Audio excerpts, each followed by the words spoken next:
Hello friends, आपने news में पढ़ा होगा चंद्रयान 3 मिशन सक्सेसफुल हो गया।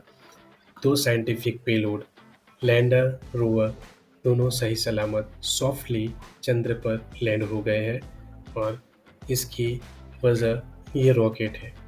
ये रॉकेट की वजह से ये दो साइंटिफिक पेलोड सही और सॉफ्टली लैंडेड हो गए हैं। आइए देखते हैं इस रॉकेट के बारे में। ये रॉकेट का नाम है LVM-3M4 launch vehicle mark 3 mission 4। यहाँ पे आप देख रहे हो बूस्टर्स, उसको इग्निशन भी कहा जाता है और S-200 भी कहा जाता है। सो S-200 का एक ही पर्पस है, पृथ्वी की ज़मीन को धक्का लगाओ और रॉकेट को आसमान में भेजो। ये दो बूस्टर्स का इतना ही काम है। Newton's third law of motion यहाँ पे वर्क करेगा। Newton's third law of motion क्या है? हर क्रिया की समान और विपरीत क्रियाएं होती है। जैसे कि मैंने जोर से दीवार पे बॉल मारी, उतनी ही सेम स्पीड से वो वापस आएगी। Newton's third law of motion. उसी तरह जब ये दो बूस्टर्स का ज्वलनशील पदार्थ जब बाहर निकलेंगे, जब इंजन स्टार्ट होगा, ज्वलनशील पदार्थ बाहर निकलेंगे, वो पृथ्वी के सरफेस को धक्का मारेंगे और उतनी ही स्पीड से वो रॉकेट ऊपर जाएगा। और मज़े की बात ये है दोस्तों कि इसका फ्यूल 134 सेकंड्स में ख़त्म हो जाता है और 137 सेकंड्स में ये दो बूस्टर्स रॉकेट से सेपरेट हो जाते हैं और ये दो बूस्टर्स पृथ्वी के समुद्र में गिर पड़ते हैं। इस दो बूस्टर्स का वज़न होता है 2,04,000 किलोग्राम। 2,04,000 किलोग्राम का ये दो बूस्टर्स साइंटिस्ट को बनाने में बहुत टाइम लगे होंगे, पर यूज़ करने में ओनली 137 सेकंड्स लगे। अभी इसका कोई यूज़ नहीं है। फ्यूल ख़त्म, सेपरेट कर दो। L110 स्टेज का सेपरेशन के बाद स्टेज 3 स्टार्ट होता है। स्टेज 3 को C25 क्रायोजेनिक स्टेज भी कहा जाता है और इसका वजन होता है 27,800 किलोग्राम।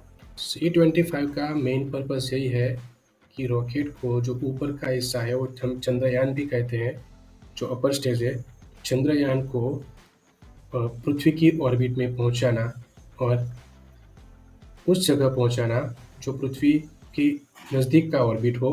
हमें पता है कि पृथ्वी की ऑर्बिट इलिप्टिकल ऑर्बिट है। सो जो नज़दीक का ऑर्बिट है वहाँ पे C25 चंद्रयान को पहुंचाता है और उसका इंजन वो शट ऑफ कर देता है और थोड़े टाइम के बाद वो भी सेपरेट हो जाता है और चंद्रयान 3 अपना काम चालू करता है मून पे जाने के लिए। C25 क्रायोजेनिक इंजन को पृथ्वी की ऑर्बिट तक चंद्रयान 3 को पहुंचाने के लिए, चंद्रयान 3 सैटेलाइट है, चंद्रयान 3 को पहुंचाने के लिए 640 सेकंड लगे। अभी चंद्रयान 3 सैटेलाइट और पृथ्वी के सरफेस की हाइट, उसमें अंतर है 175 किलोमीटर। अल्टीट्यूड अंतर है, ये सीधा अंतर है। सो पृथ्वी और चंद्रयान 3 सैटेलाइट का बीच का अंतर जब वो ऑर्बिट में पहुंचता है तब 175 किलोमीटर होता है। चंद्रयान 3 सैटेलाइट वो रॉकेट के ऊपर के हिस्से में होता है, उसको स्पेसक्राफ्ट भी कहा जाता है और वो दो मॉड्यूल का कॉम्बिनेशन होता है, propulsion module and lander module. इसका खुद का इंजन होता है, वो पृथ्वी की ऑर्बिट में 20 दिन तक घूमते रहते हैं और उसके बाद वो मून के ऑर्बिट में चला जाता है। और प्रपल्सन मॉड्यूल जो होता है वो लैंडर मॉड्यूल से अलग हो जाता है और प्रपल्सन मॉड्यूल ऑर्बिट चंद्र की ऑर्बिट में घूमते रहते हैं और लैंडर मॉड्यूल जो है वो सेफली मून की धरती पे लैंड कर देता है। और जो लैंडर मॉड्यूल चंद्र की धरती पे लैंड हुआ था उसके अंदर से रोवर बाहर निकलेगा। 6 पहियों वाला एक व्हीकल होता है, उसको रोवर कहते हैं। रोवर बाहर निकलने के बाद वो रोवर चंद्र की सरफेस पर घूमता रहेगा और ऑब्जर्व करेगा कि कितने केमिकल्स हैं और कंपाउंड्स कितने मिले हैं। और चंद्र की धरती पे साउथ पोल पे ये उतरा था, तो साउथ पोल पे वहाँ वहाँ पे ऑब्जर्व करेगा कि पानी किस किस जगह पे है। हालांकि पानी तो चंद्रयान 1 ने भी ढूंढ निकाला था, बट चंद्रयान 3 मोर एक्सप्लोर करेगा साउथ पोल की धरती पे।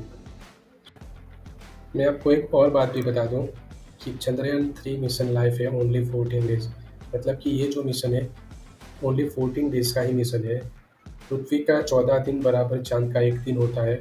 सो ये जो रोवर है वो चाँद की धरती पे 1 दिन ही घूमेगा चाँद के हिसाब से, पर अर्थ के हिसाब से वो 14 दिन होगा। सो 14 दिन के बाद ये मिशन खत्म हो जाएगा। क्यों? क्योंकि अ, जो हमारा रोवर है वो सैटेलाइट पे वर्क करता है, सॉरी सनलाइट पे वर्क करता है, वो सोलर एनर्जी पे वर्क करता है।